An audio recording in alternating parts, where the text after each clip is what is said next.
Welcome back to the Oracle section of today's episode of 1320 Time Stream. Now let's go through them all here quickly. Planetary storm, planetary sun,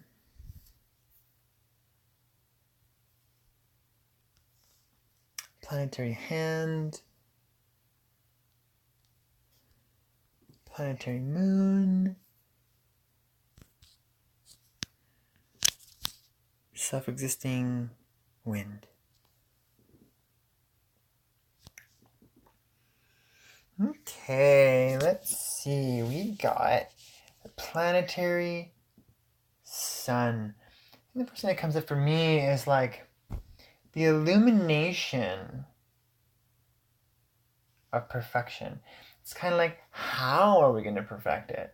The energy of like self-generating your perfection, as well as that like claiming sovereignty, that coming into kind of like we were talking about earlier in the wave spell, is kind of like, asking those questions about like who you really are, that kind of thing. And whether it's the idea of like, we're going to, really make something, we're going to self-generate a product or a project today, or we're just creating ourselves.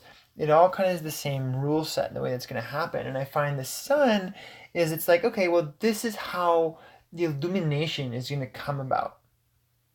In order to bring the energy to that perfection and that manifestation, how are we going to become enlightened? Not necessarily how we're going to become enlightened, but the sun energy will help illuminate and enlighten the process that is present. And it's interesting because, today the main energy is the storm and the helping power is the sun. And tomorrow when we get into the sun, the main energy is going to be the sun and the helping energy is going to be the storm.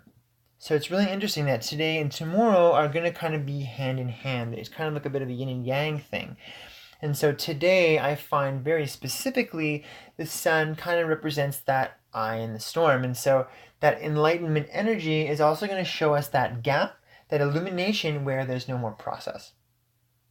And so the sun can be a very powerful ally today that helps us just kind of let go of what we think has to happen or whatnot. Any kind of struggle, or like if you can really tell, if you just like drop into yourself for a second and be like, do I really want to do that thing?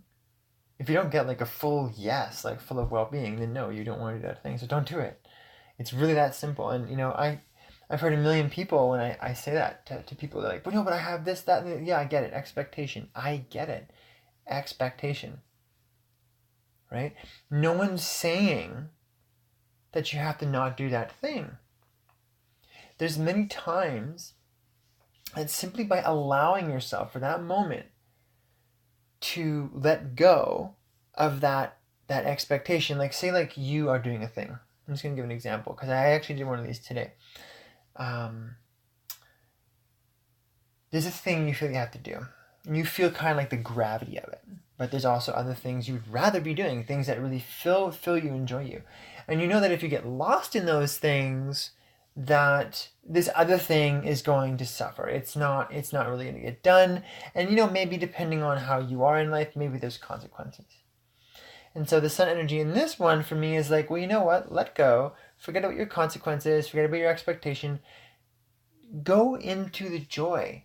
Go into the well-being that is in the event that helps you create that well-being. And for myself, I did this. And I didn't have to worry about me not doing the thing that I really wanted to do, but had more gravity in it, because I knew that by sharing myself with this event, before I knew it, I'm like, okay, cool, I'm done. I had enough of that. And then I was charged up and ready to do the other thing. And so just because we have a responsibility doesn't mean that we have to sacrifice our well-being to formulate and accomplish that responsibility. And I think this is another way that we can represent that planetary sun energy, is it's perfecting and illuminating the way that we perfect. It's enlightening the way that we perfect, because the idea of perfection can be obsessive. It can be like, okay, I have to do this. You know what? No, I can't talk to my friends. I can't do this. I can't have supper. I'll get distracted.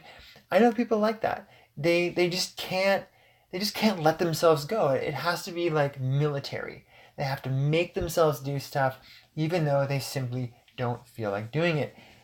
One thing I would say to everyone is it's like, if it's in your life and it's something that's good for you, then it's something that's naturally going to grow because you have the natural capacity to be able to participate in it in a way that's nurturing you and nurturing it. It's a complementary nurturing, it's growth. If it's not good for you, you have to be able to know that, and you have to have the courage to let that go. It doesn't matter what the consequence is. This isn't about your consequences. This isn't about allowing your fears to control you. I was going to say this isn't about your fears, but this could be about your fears. This could be about how your fears manipulate you. This could be about how your fears lead you into doing things that aren't in a good space of well-being for you. And so this allows us to go, oh, wait a minute. Okay, wow, I actually don't really like doing that. You know what? I've never really liked doing that. Yes, it may be terrifying that, the big boss man or whatever is going to yell at you and fire you or whatever. You know what? Maybe that's what you need. Maybe you need a good firing, right? Maybe you need to take that chance, make that leap into, you know what? I don't know what I'm going to do, but I know it's not this. I really know it's not this. Right? And like trusting ourselves, trusting that some people would call it a higher self, that higher self is going to guide us. Our needs will be met.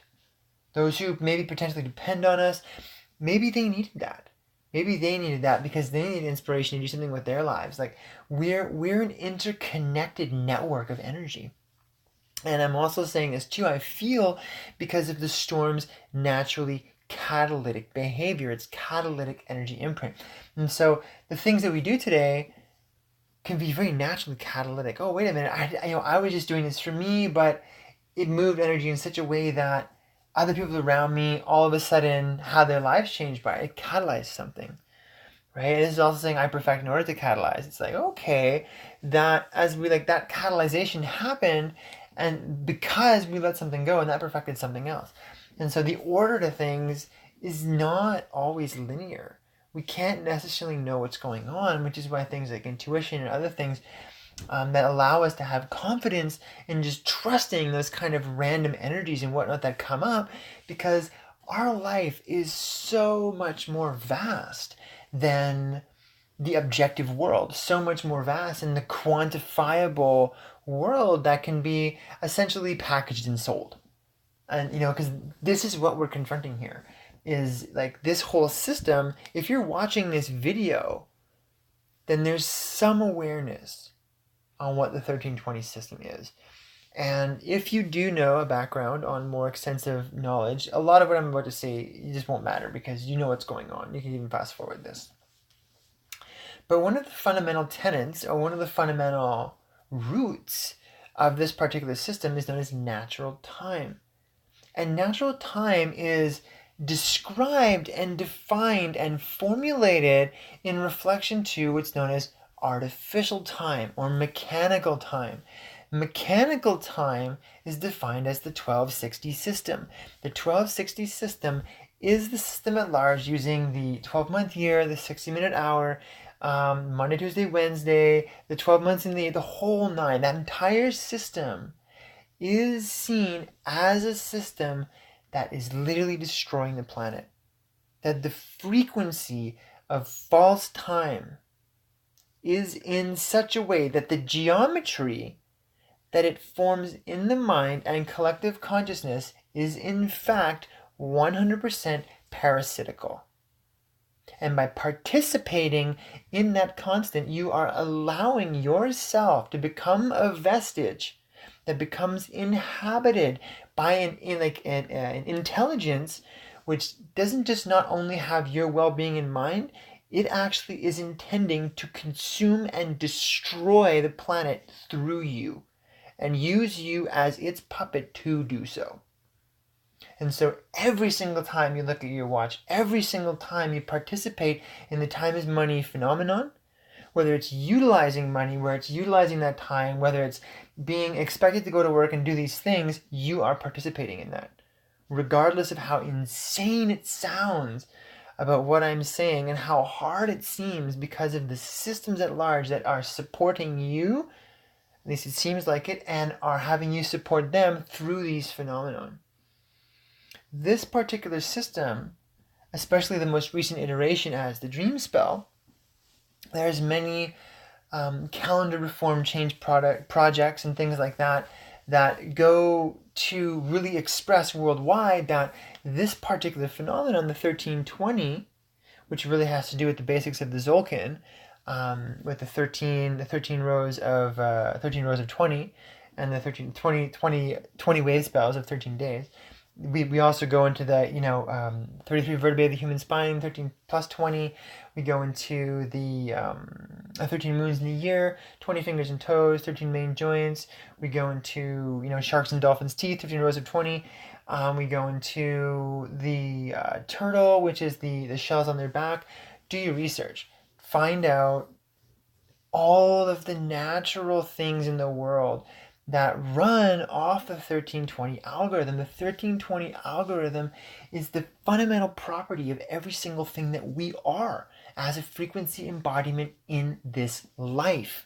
So much so that the frequency and vibration of natural time, which is represented by the 1320, it's known as a galactic frequency because that geometry, that sacred geometry, is found not just as a physical association or a physical formulation, kind of how science looks at things objectively throughout the galaxy, but as a fundamental frequency which allows the phenomenon of creation to even exist. Okay, so the fact that anyone is doing anything outside of that, or cultivating a frequency outside of that, or not immediately kind of jumping onto this system, boggles people's like me's minds, because we know quite factually of what the essence of this is.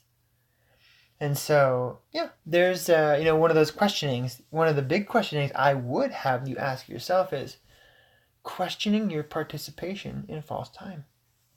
Questioning your participation in a world that does not support the fundamental growth of this planet in every aspect, that isn't exploiting the planet, that is really nourishing and jittering the planet. When you go to work, are those people, do they have plans to support planetary growth? Do they have plans to help the world face its issues and face its problems? Or are they taking from it? Are they taking from you? Right? Do we really want that? So let's go up to the planetary hand here. Okay, how we perfect what we do, perfect how we touch the earth. This is that very job-like manifestation energy, I feel, where it's like the storm's catalytic nature is really working through that hands-on attitude, and how that healing can come about in that general knowledge of manifestation. So I find like this is that aspect of today that's really about the task, really about the project. It's really about how you are being produced and how you are producing. I think earlier on when we kind of gave a definition of the bread and the way that bread energy came through, I feel that description was kind of like a hand channeling. What do I mean by that? What I mean is that each one of the seals has kind of like a frequency in the way they express themselves. You could even go as far as saying that each one of them actually has a specific sound, very much like an octave of vibration, and they do. And some people have even attempted to find out what they are with some more advanced sciences relating to this particular type of work. And so for myself, reason I say something like that is because I've become very attuned to this stuff in my life. And so when I kind of start talking about a theme, I can feel one of the signs kind of theme in there. I'm like, okay, that's kind of very human. That's very, very hand. That's very star. That's very moon. That's very storm, these kind of energies. And so based upon how we're, seeing like those people come together and do their thing, it was like the hand kind of like guiding the aspect of the storm, which is exactly what the hand is doing today. It's guiding. And so the storm energy, the way that catalyzation is going, the way that self-generation is going through a manifestation like quality, which is expressed by that hand attitude, which is like the builder, the doer. It is the project completer, that kind of energy. So I feel that actually very simply. Go do the thing, go do the project, finish the project, right? Finish it to perfection, right? That's that energy. And as well as, when we take a look at like that sovereignty, the energy of sovereignty, the illumination of the sun, things like that, what we start seeing here is it's like the perfection of knowledge. The perfection of self-knowledge leads to a perfection and a manifestation of your healing. And so as we begin to claim ourselves on the most exact level that we possibly can, the truest aspect of you, and these truest aspects begin to show up as you recognize that they're not based upon a story. You don't have to convince yourself to be something. We all have a personal history, and a lot of us convincing ourselves through a kind of cultural manipulation, which all has to do with expectation. Expectation is a hindrance of energy, and it is an inspiration of, it inspires energy to move based upon consequence. So expectation is a practice on perpetuating suffering. And in the end, as we come to our forms of liberation from that kind of energy, or just general liberation, we really need to let all forms that actually encompass expectation go. They do not serve us. Expectation in no way serves us whatsoever. And so as we look at ourselves further, as we find that eye in the storm, as those things come together, we perfect that knowledge and we manifest our healing. And so, in that aspect that we were just talking about, I feel the moon, really comes up here now.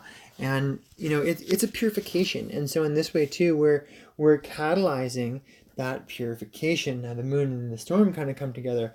The sun and the moon around the storm, as well as the storm is like the high water or the more masculine, or like the busy water, or the more intense type of water. It's like this, it's not really the pool of water, it's the pellets of water. And the moon is like the basin, it's like the womb, it's like the lake, it's like the bathtub, full of water. Like the storm would be the tap filling up the bathtub, and the moon would be the bathtub just full of water. And so it also represents the aspect of purification. And so like as the sun can represent the kind of like illumination in the eye of the storm, the hand can represent the healing that we're embodying. The moon also represents, similar to the sun, it's not that it's the illumination, it is the letting go, it is the purifying. It is the like, okay, the washing clean of the mind, of the reflections, of these identifications. If we're utilizing this passageway here to represent the identification and the self, and then the moon is attempting us to find the actual truth. And I feel what the moon does today in this kind of perfection, production, and manifestation is that the truth is just like the moon. It is simple, it is pure, it is waiting, it is there. It doesn't have to fabricate itself. It doesn't have to convince you. It doesn't matter. The truth is. It simply is.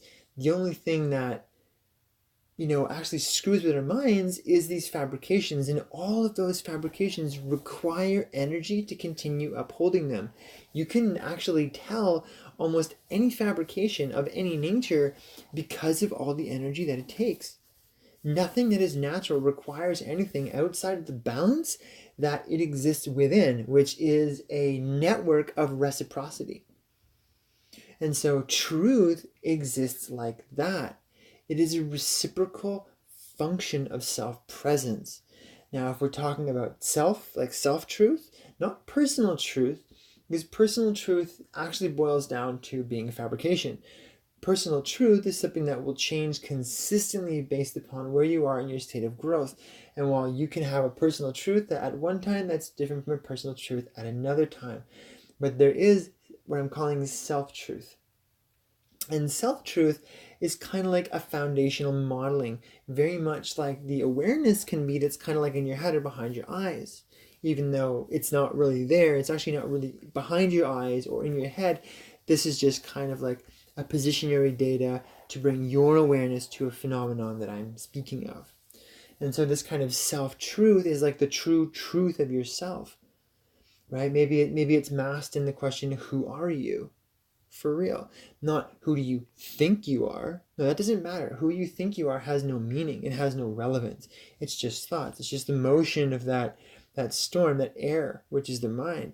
And it is full of what someone else thinks, what your culture thinks, what you're expected to do, what you're expected to produce to your family, what school believes you should be accomplishing, what culture altogether, feels you should be, or you feel you should be because you go outside the door and you see everything that isn't you, right? What is you?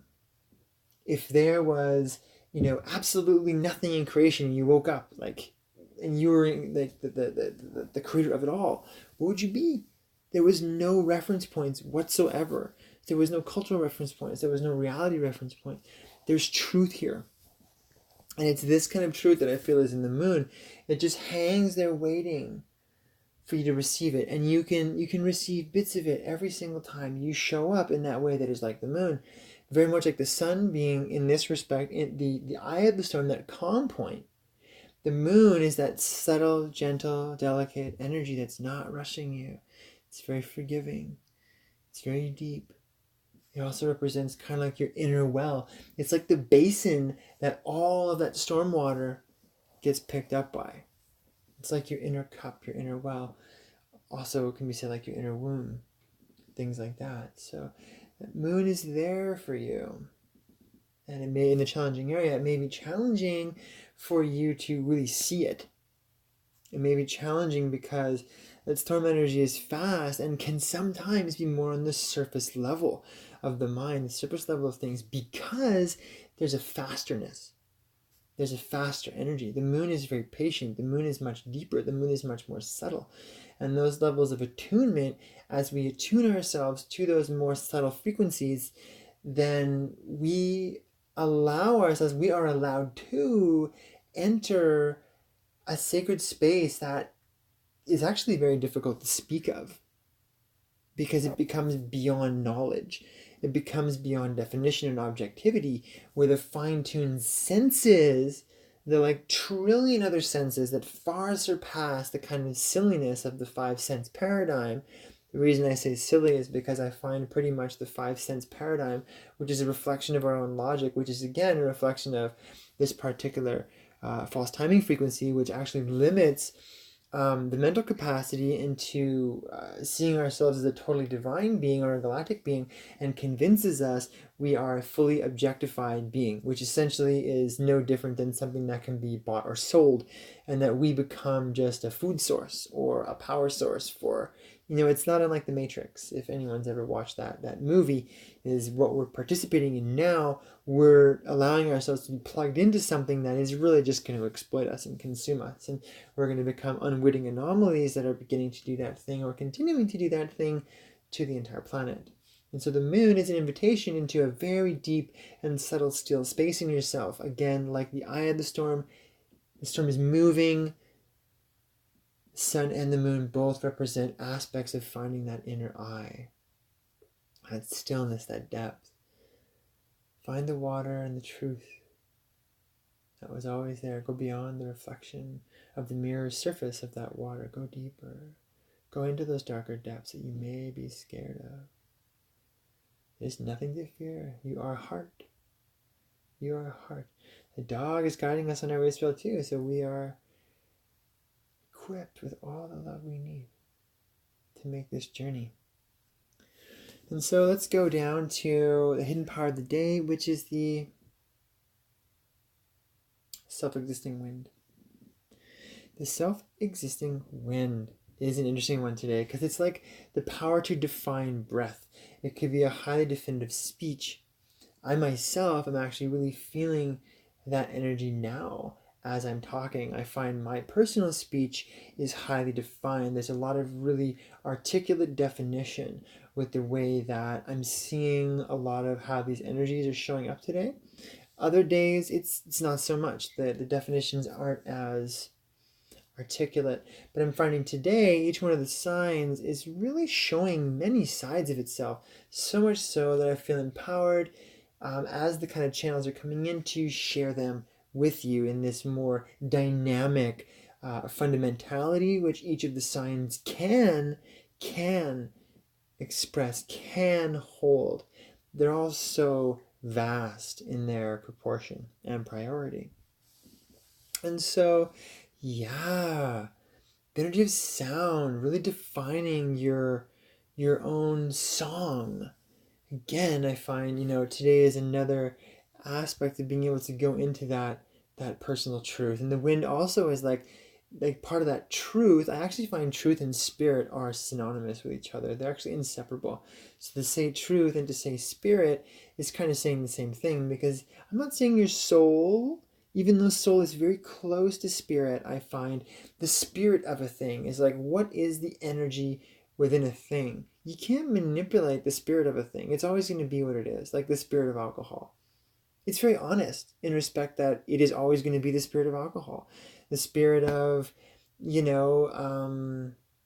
nature, right? How you interpret the spirit isn't what it is. That's just your reflections. That is just your interpretation. And so that interpretation, that's not truth, which is why the idea of truth can be so clouded for people, because the idea of truth is marred by people's personal projections, which then kind of, muddy up what truth is and kind of saturate it with mistrust. But spirit, there's a pure energy, an irrefutable, eternal isness that is within a thing, that is within an energetic embodiment, whatever the vibe of a thing, that's truth. That is the spirit. And so I feel that truth and that wind energy is synonymous.